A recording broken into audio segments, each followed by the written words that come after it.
Welcome, welcome, welcome. You listen to the Ask Brien radio show on KHTS 1220 and 98.1 FM.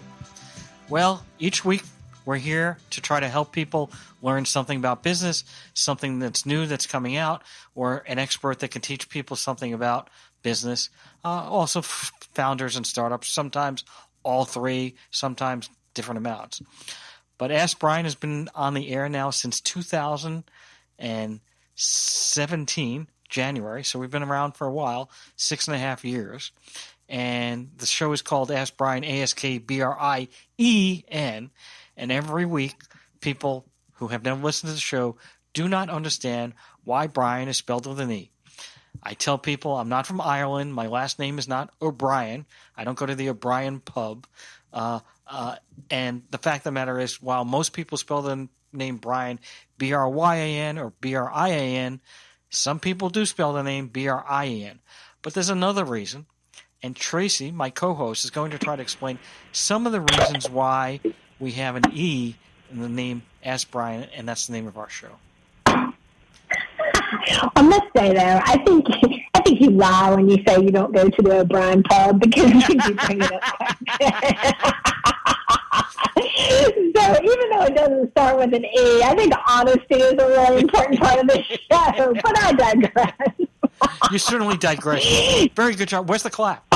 Give me a clap. Where's the clap? Clap for digressing. Clap for digressing. Yeah, I think clapping for honesty, getting you to admit the real truth. So the E's are an exceptional part of our show, and one of the primary reasons for that is our exceptional engineer. Clap. Thank you. Appreciate it. Which I have to say was such a great show last week, and if you did not catch it live, you got to listen to it on the podcast because you did such an amazing job being our impromptu guest, and it was such a good episode. Well, thank you. I appreciate it. You realize she's trying to save Grace because she forgot about you, and I had to tell her about the word empathy and engineer, so now she's trying to make up for it. We got it. No problem. Well, I'll gladly accept. Thank you. I have a lot of empathy for our engineer for a lot more reasons than just that, because I worked in broadcast radio for a really long time, so I understand the engineer, and I do have empathy for him. Well, very much appreciated. Yes, but also because of the experts that we have on the Ask Brien show, and our experts are just all amazing, and you're going to find that out with the guests that we have today. Super amazing. We're going to be talking about a lot of fascinating information that you're going to want to stick through these E's to hear. And so you're going to make me do the math on what qualifies you as an expert? Because I'm ready if you are. Well, we're waiting. Okay, so technically speaking, an expert requires 40 hours a week, approximately 50 hours a year to equate to 10,000 hours over the course of 5 years, right? So I'm kind of backing into this in a really weird way. So I probably should just restate 10,000 hours to be an expert. On average, that means 40 hours a week for approximately 50 weeks for 5 years. But you and I both know, and all of our experts can attest, that you don't usually work just 40 hours a week as an entrepreneur starting a business and running a business. So we estimate you could cut that learning curve down to about 3 years. And so all of our experts are definitely super overqualified to be on the show, and that's what makes them so interesting. Well, that complicated analysis, I now have a brain freeze, but good job. Well, I was just getting you teed up for an even bigger brain freeze as we talk about AI and healthcare and other iterations of artificial intelligence. So yeah. Well, that's what our guest is going to go for. But we do want to get to the interview, so I am going to take a little bit over in a sense of so some of the reasons why Brien has an E in it. One is E stands for education, because we try to educate people, and that's the real goal here. If you can learn something from the show, then we've done our job. That's really the key. It is. It absolutely is. we also try to empathize with the engineer and with our guests and with everybody. Empathy is a trait that many, many people don't have, and it's a really good skill to have. And I think that it's important to understand how you fit in other people's shoes in a sense of, what they're doing, whatever. It may sound, okay, takes 2 seconds to do the show. No, it doesn't. It takes a lot of effort, another E. And so therefore we certainly appreciate our engineer and our co-host and myself and our guest, obviously, more important than anyone, because our guest is what differentiates each show each week. Every new week we have a different guest, and we have a different show. So. And we also have a lot of positive energy, and your favorite E is? Enthusiasm! It gets me every time. I know it's coming, and it still gets me every time. So does that mean then I get to now say my favorite E? Only if I can say grease lightning is... electrifying, and we are electrifying, as I'm sure everyone has already figured out. Woohoo! So now, if our guest hasn't said, what did I get myself into? Why am I here? This is great, but that's not going to tell me anything about what I do. But here he is. Michael, are you still around? Yes, I'm here. Thanks for having me. Thank you, man. So, couple questions. First of all, what is the name of the company that you're currently working at? Cloud9 AI. Okay, now, that sounds kind of heavenly to me. So what exactly is Cloud9? It sounds like it's up in the skies. It is. It's basically how you dream your AI could be and working for yourself. So, first of all, when did the company start? 2020. And what's your prior background to be starting this company? Just a quickie. I don't need to, from when you were 9 years old and selling ice cream, whatever. What? Give us like a quick background of your professional career, maybe over the last 10 years. Yeah, not a problem. Started my career in healthcare, actually just 20 years ago in Silicon Valley, and that was kind of the premise of the company, really during the Obama administration, when they launched Obamacare. We were part of the digitization teams that were required to basically deploy the enterprise applications that work between hospitals and insurance carriers. Wow.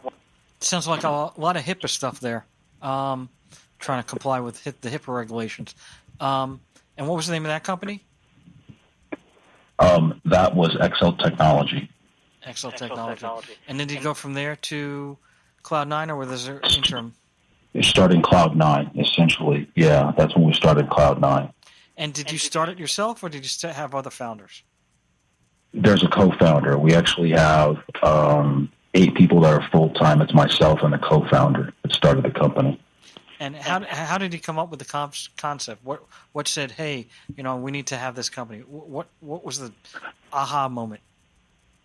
It began with cancer research. Actually, one of the co-founders, his wife had passed away from cancer, and then we had all spent a long weekend just saying, hey, if we're going to work on anything, what do we want to work on? And so we started reverse engineering what were some of the problems, and where it starts is, protecting data.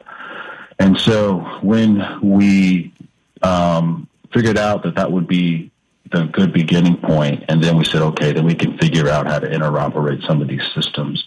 And so we thought that if we could create a framework where researchers could collaborate and share information, essentially, 24/7, and then run their data models, then potentially they could find a cure for anything. And so that was the premise of the company. Well, that's an awesome and noble premise. Unfortunately, I'm an attorney, so I have a whole bunch of questions on that area. I'm trying to figure out how you can collaborate when different people have intellectual property rights and patents and various research that they're conducting. How does that play, if you know the answer? It is a legal question. Obviously, I'm an attorney, so. Well, no, so that's a great legal question, and that's actually the first requirement. Before you can actually share and collaborate your data, you have to make sure you're meeting any type of complicated requirement, legal, and for not only federal regulations, but also State regulations. Yeah, it's not just HIPAA, but it's Medicare, Medicaid. So exactly right. So whenever you're using AI, what happens is the architecture tokenizes the data. So whatever legal requirements that you have are part of the code. And does that and there's a full audit trail, so you can audit the data from origination to output, and so it's an explainable AI tool. now, does it search the FDA paperwork, the files of the FDA? Is that part of it? Well, yeah, of course. Well, it depends. It depends on the customer requirements. So right now, enterprises they basically want their data protected. They don't want their data that's out there. If a client says, as a part of our internal stakeholder requirements, here's our data, but we also want you to search the data for the federal requirements, any type of HIPAA requirements. Yeah, we have. Essentially, it's an engine. It's an engine that searches data depending on what our client requirements are. So yes. And is there any marketplace between companies? So, for instance, let's say I'm Eli Lilly and I've got Moderna over here, and we're looking for a vaccine for, I don't know, the widget, even though, it's just a made-up name, right?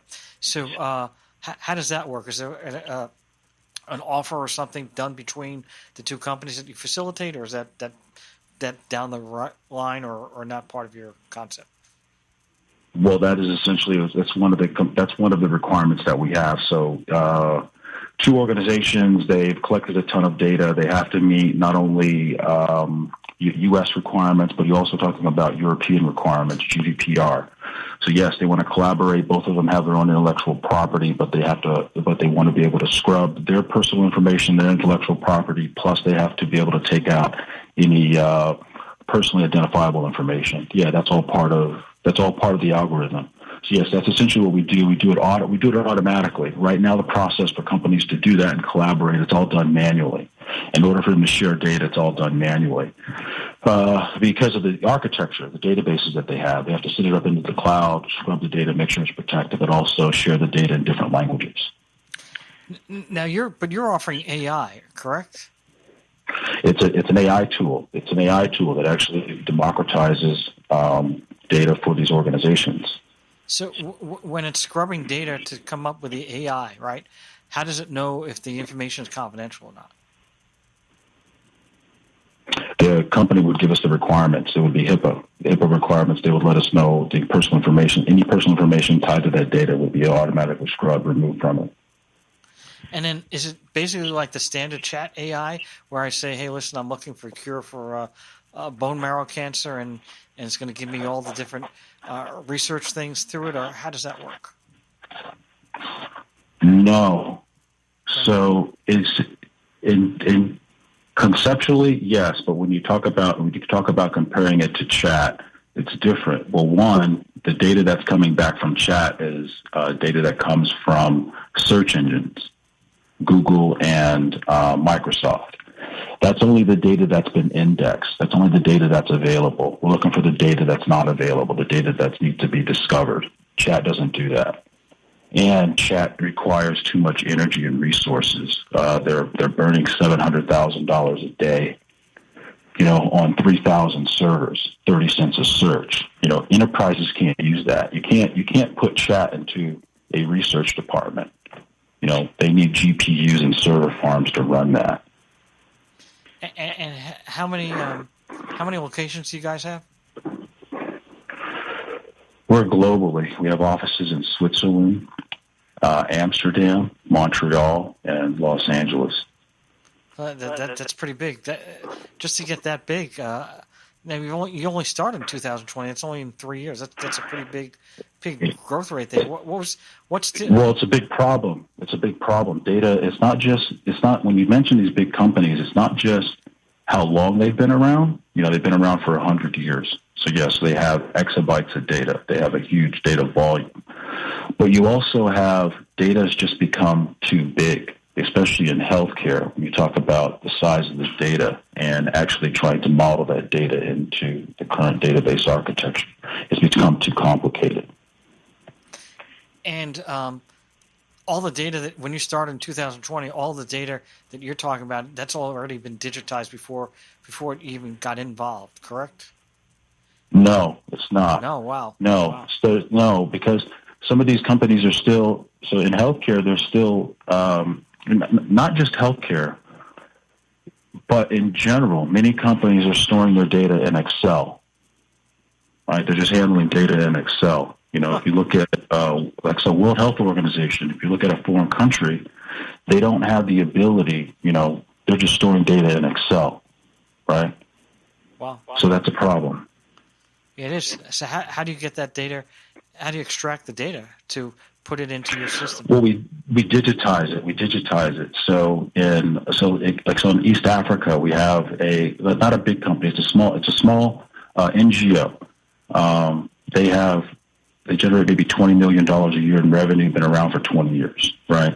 The problem that they have is they have warehouses all over the country. And so by digitizing that information, you actually provide them with real-time updates, not only with the supplies that they have, but they've also collected medical devices. And they have different medical clinics. And so as they've expanded over the last 20 years, they've created 26 enterprise silos that they operate in, all with Excel. So who is responsible for the cost of digitizing the data? Is it like that company in East Africa, or is it you, or a combination? Oh, no, the company pays us. What's the question? Do you mean? We're a for-profit organization. They license us. They pay us to do that. No, so you're taking... It's like... My question was geared towards, for the digitizing of all that data, if you got hundreds of thousands, not thousands, but hundreds of warehouses, and taking all that data, that's a very, very time-consuming process. Yes, and they're failing at it. They're not able to do it accurately. And so that's when they use our engine to do it, because this operates 24/7. You're able to analyze billions of data points from 26 different silos simultaneously. And on top of that, you may have language issues, right? Not every document is written in English. It could be written in French or Spanish or Swedish or whatever. So that's a great point. So that's essentially one of the problems that you have in Africa because of colonization. And anytime you travel, 30 kilometers in any direction, the dialect changes. So the information that they're collecting has to be localized and organized by that language. So how long a process? It sounds to me like it's still going to take many, many years. How long a process is it going to be to try to get the data digitized so that it's into a search engine where people can actually use it, collaborate, and then come up with a cure for, cancer or whatever things? It sounds to me it's a long-term project, no? Yeah, it'll be long-term depending on as you add additional stakeholders. But as of right now, you have enterprises that are already collecting data and working on it currently. Like you mentioned, the Eli Lillys that are out there, the Novartises, the GSKs, all of these organizations have been participating in doing research, even, especially after COVID. You just saw a uptick in organizations collaborating. And so they realized that the information that they've collecting or the data that they've been collecting is information, right? They just got to digitize it. And once you digitize it, that information becomes knowledge. You just have to be able to share it. You have to have the architecture to be able to share it. And that's what Cloud9 does, correct? Correct. We create that framework for them. And then, so you've got, what are your sources of revenue? So one source of revenue would be the digitization, right? Then do you make a fee on collaboration, or what are your revenue streams? Oh, we license. We basically have have an annual license fee for enterprises, depending on the amount of data that you have. We basically do a data assessment. Client will give us a set of requirements. They'll say this is an initiative that's a problem. They'll give us the requirements, and then they'll receive a price for the license in order to do that, in order to automate all of it. Well, but the digitization, is that part of it, or is that a separate stream? Oh, no, it's all included. It's all part of it. It's all part of it. The digitization is all part of it. The feature set, if the client tells us this is what we want, this digitize, These are the features. This is what we wanted to do. Yeah, it's all part of it. And so in the last 3 years, give us a guesstimate of how much data you've actually compiled into your system through this process. Do you have an idea? How many terabytes? Wouldn't be Yeah. Oh, no, we're talking about exabytes. Wow. No, Wow. no, we get to speak with some of the largest data users on the planet. And when I mean large data users, I'm talking about people like, CERN, people in finance, Wall Street. So they have large, tremendous, and some of these companies have been around for 100 years. And they've acquired companies. Yeah, well, that makes it even more complicated when you acquire a company. We're going to be taking a break. We're going to be right back. You listen to KHTS 1220, 98.1 FM, The Ask Brien Show. We'll be right back. Welcome back. You listen to The Ask Brien Radio Show on KHTS 1220 in 98.1 FM. And my glorious co-host, Tracy, are you around? Yes, woohoo, I'm here. Yay! She's going I get to pivot. I'm so excited to talk about what I want to hear, and everyone is probably really curious to know, is all of this amazing work that you're doing that you were talking about before the break. That has to take a team of exceptional people to execute on, correct?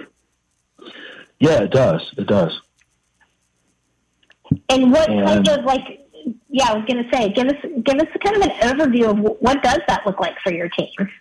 So for us, it's not. Most people might think it's technical. It's a mix of a few things. We have a group of scientists, like physics PhDs, and then we also have a strong engineering team. Everyone, by default, they all have 25 to 30 years of technical expertise in coding. So everyone pretty much on the team. And so walk us through from when you started the company and where you are now in terms of, what size team did you start with and then where are you right now? And the reason I ask you this question, to put it in context, is there's so many people with startups and they really have a challenge in terms of payroll and getting started and what is the right number of people that you need to get things going to actually start making money, and then at what point do you realize and how do you scale by adding additional team members? Yeah, so there's a couple of threads to pull on in terms of what you asked, how we started. It's how we started may not work for everyone else. Some companies start as a solo founder. Based upon our technology and the landscape that we were approaching and basically the marketplace, we decided that we were going to be raising a venture round. And so the best way to do that, we started with there's a co-founder as well. We started founder and co-founder. We had a third co-founder, but he had passed away from cancer. So there's just two of us. And then after that, we basically built a technical team, because anytime you're deploying a technology into enterprises, you have to have a strong technical team, not just for investors, but also for organizations. I mean, any organization that's going to give you their data or give you access to their data, they want to they know everyone. They want to know every single person. So, yeah, we took the venture. We're going the venture route. We basically started raising a pre-seed. Now we're raising a seed round. And then after the seed round, we'll raise a Series A. And so, yeah, we have a really strong technical team. And so this is an interesting thing that doesn't come up very often, so I want to explore this a bit. So you had a third co-founder who passed away, sadly, of cancer. Were you able to work out like a legal agreement knowing that was possible, that was going to happen, so that the other two, you and the other founder, were protected in terms of like estate terms, buy-sell agreements, things like that? Yeah, he made it pretty easy, because prior to him passing, he had given legal authority to my co-founder. So it was pretty straightforward for us. Yeah, I mean, and the reason I bring that up is because I actually worked for a company who the partnership did not have that in place, and one of the co-founders actually passed away suddenly of a brain aneurysm, and there wasn't a buy-sell agreement in place. It was absolutely complete disaster. So I just want listeners and people to know that it's such an important part of organizing your company from the ground up, because people are all in the place of feeling everything's great and positive and wonderful, and you just never know. So that's amazing. You guys were able to have that all taken care of. Yeah, it's a great point. You essentially have to get legal advice from every area. I mean, we have legal advisors in IP, legal advisors for immigration, legal advisors for just basic business setup. So yeah, you pretty much always have to have it, especially, when you're raising capital from outside investors. You just have a fiduciary responsibility, not only to the staff or employees that you have, but also to basically everyone, the investors as well. So all those things have to be covered. Accounting, all those business practices and operations have to be cleaned up. It doesn't have to be all done at once. What you want to do is compartmentalize it. There's a lot of things that you have to do. You just want to focus on what's important over the next 100 days, and just achieve, certain milestones along the way. Yeah, I love what you said about the 100 days, because I think that is such an important, I like to use the word sprint planning, because that's a little over 3 months, and it's really important, I think, especially when you are starting up and scaling and growing, that you're managing and monitoring things on a quarterly basis. Maybe, you get a lot of questions in recruiting interviews and things like, what's your 5-year plan or what's your 10-year plan? But so much can happen that can shift in a 90-day window of time. Did you find that was an effective way for you to plan, and do you still use that planning method? The first quarter or first 100 days, that was your question? Yes, of course. We still do that. I actually have to repeat that. We have a business plan. For us, we have, a 5-year, 10-year business plan. Once you plug in $20 million into our business, we know what that money is going to be earmarked for. But in the meantime, you have to have an annual plan. You know what you're going to accomplish in 2023, 2024. And sometimes on a daily basis, we get caught up in the weeds. This is what we're going to do, strategizing about this. And sometimes I just have to say, listen, let's just break things down to the next 100 days. Don't get so overwhelmed with all of these things that might happen, or all these different variables that are happening in the marketplace. Let's just say, next 100 days, what are we going to do? Does anything change? Sometimes it doesn't. Sometimes it does. But that just kind of minimizes focus. Yeah, absolutely. And so that was going to be my next question around that focus is, like, when you're looking at that 100 days, are you looking at all categories? So are you looking at finance, marketing, recruiting, tech? Are you looking at all of that, or do you just do sprints based on certain areas? Sprints based on certain areas of that organization. Where we are, it's revenue. So we focus on the 100 days that dictate revenue, dictate income. So that's what we're focused on right now.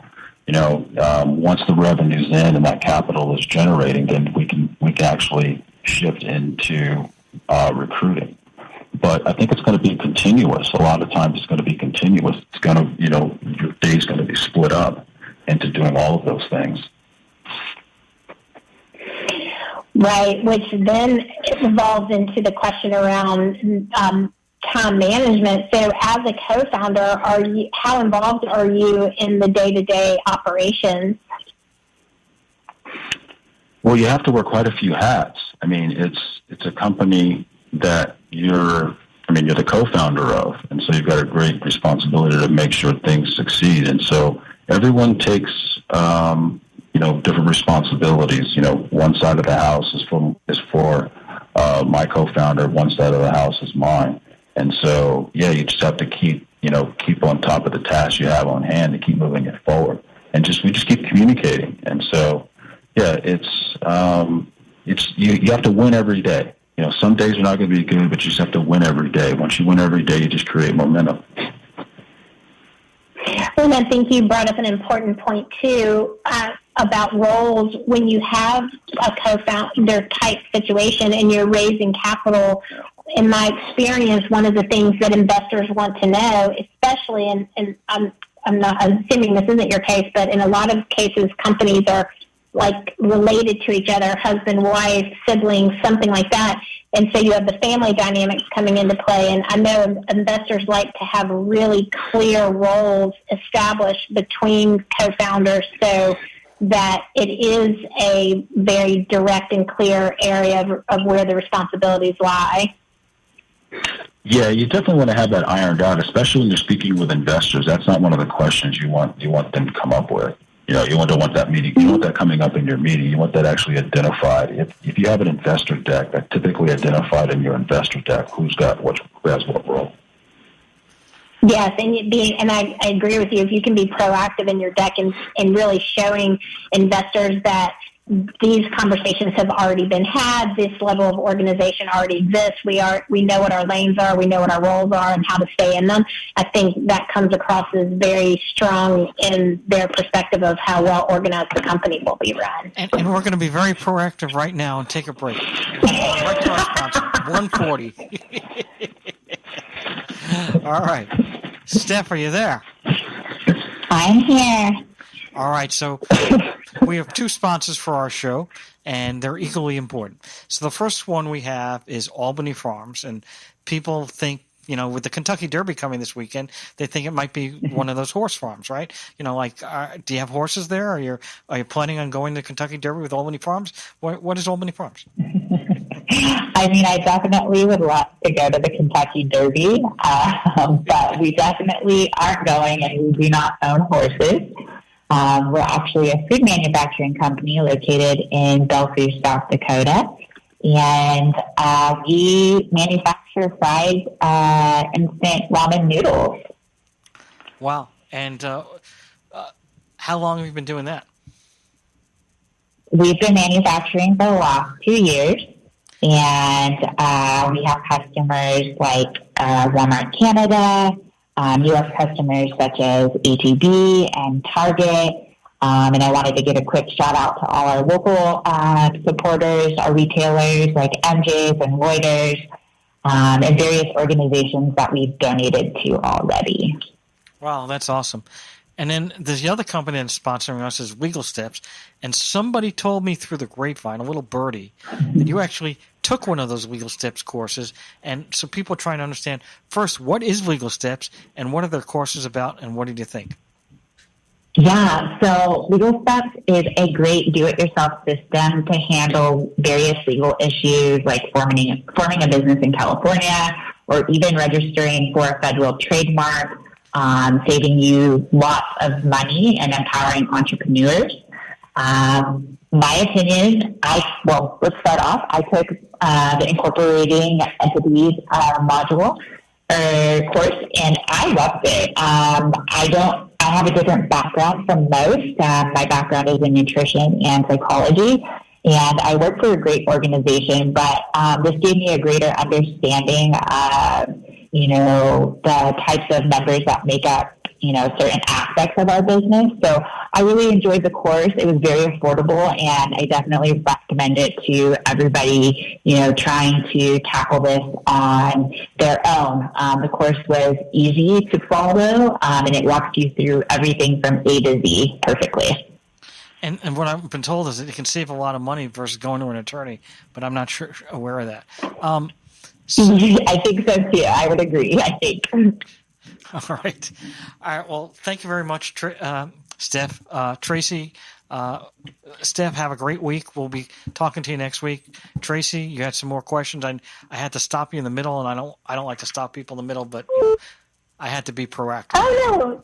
Yeah, no, we're good. And actually, I just think it's such a perfect time to connect Legal Steps to the conversation that we've had today, because so many of the things that we've talked about are about having your corporation set up appropriately, having your partnership agreement set up appropriately, having things covered for your IP. So it's kind of a nice way to have that all tied in together. So absolutely, it's a do-it-yourself. So when you don't have $10,000 to spend on legal bills, you got a couple $100, you can do it all. So yeah, that is definitely something out there for people. But let's not. They may be our sponsor, but we do need to go back to our show. So go ahead and answer. Absolutely. So I'd love to shift the conversation when you were talking through the focus on revenue. I think, once again, such an important point to point out to entrepreneurs, especially I think, and this is my opinion, in the tech space, a lot of times the focus is on the technology and getting the technology out there as quickly as possible. And even in the case of building a service-based business, trying to get your systems in place before you scale. But if you don't have revenue coming in, you can't grow. So can you speak to the focus on revenue? What does that look like? Do you set goals? Do you set milestones? And do you have a person in place that focuses on business development for the company? Yes to all of those. We have to set goals and milestones, and we have someone in business development. You have to. I mean, essentially, we're all wearing the hat. Anytime we're speaking as a founder and co-founder, we're all wearing the hat and always pitching and selling our business, whether it's to an investor or to the next company we're speaking to it. It's just continuous. I mean, sometimes that business development and sales process is painful, but you have to do it all the time. So we all do it. And yeah, we have milestones that we set. We have milestones for meeting with investors, meeting with clients. I mean, to us, it's you have to dictate income. Revenue. You have to dictate income, whether that income is coming from an investor or from a sale. That's what you have to sort out. And that's how we started the company, and that's how we were able to get revenue in the door. And just keep putting that money back into the organization and continue to keep developing and building more products. That's what you do. How soon in your process or in your growth strategy did you bring on someone that focused on business development?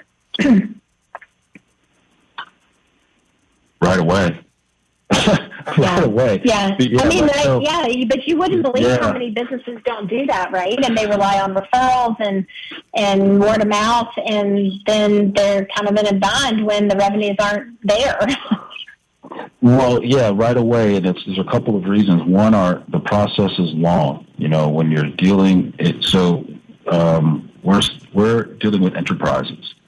And so, one, the process takes a long time. So, two, you've got to train those people so that when they hit the ground running, they are ready to go. So, yeah, you bring them on as soon as you can afford to, either whether you pay them in capital or you pay them in stock. I pay people both ways. So, yeah, you bring them on right away. And then when you're dealing with investors too, and this can be a complicated process, so we might just want a short answer versus a long answer. But as you're building your team, focusing on revenues, bringing people in, knowing that you're raising capital, how are you having conversations with people around equity and having skin in the game with your company? It's right up front what you're asking for. In terms of the raise, it's just up front.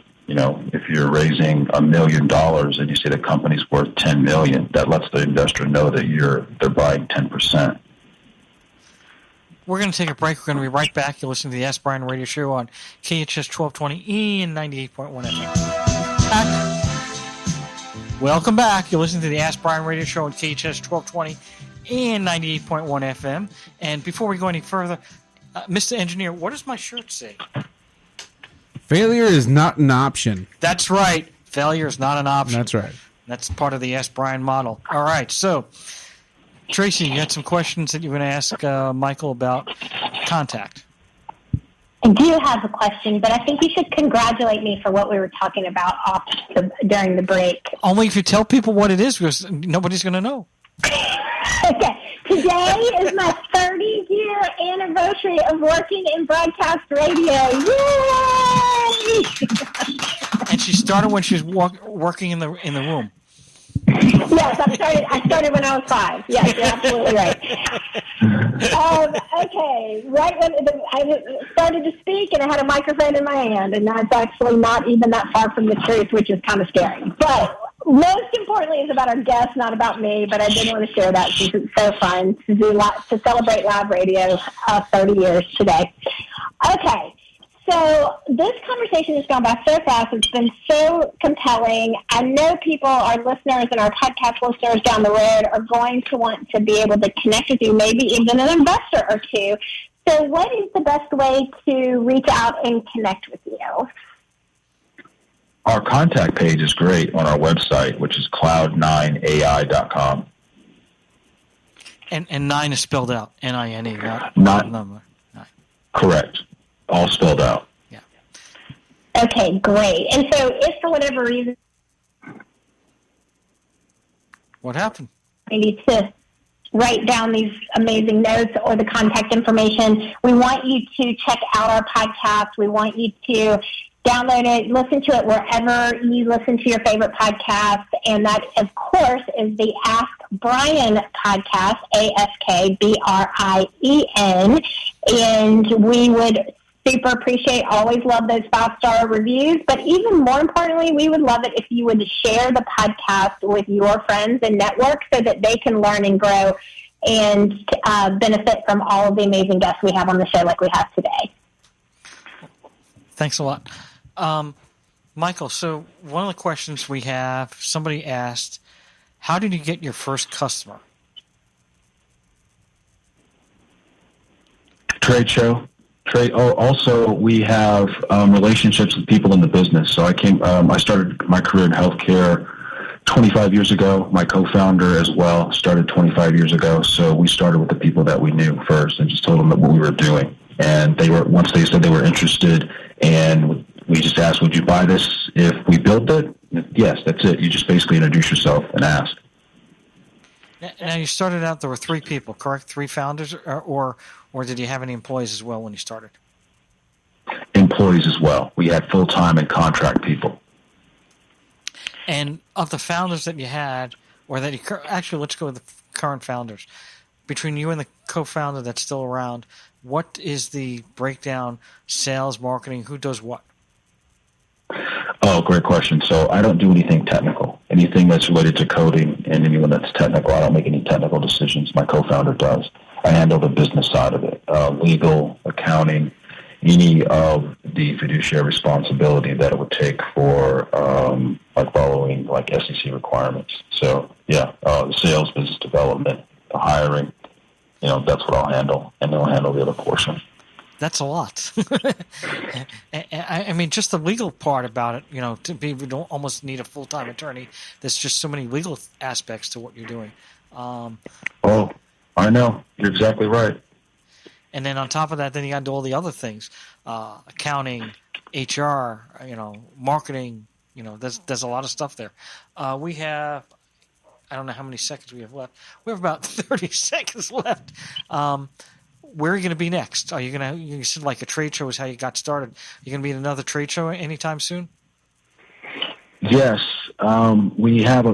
So the healthcare trade show that's happening, HIPAA. I think that's coming up. We also have some trade shows with Collision. Actually, Collision that's happening in Toronto.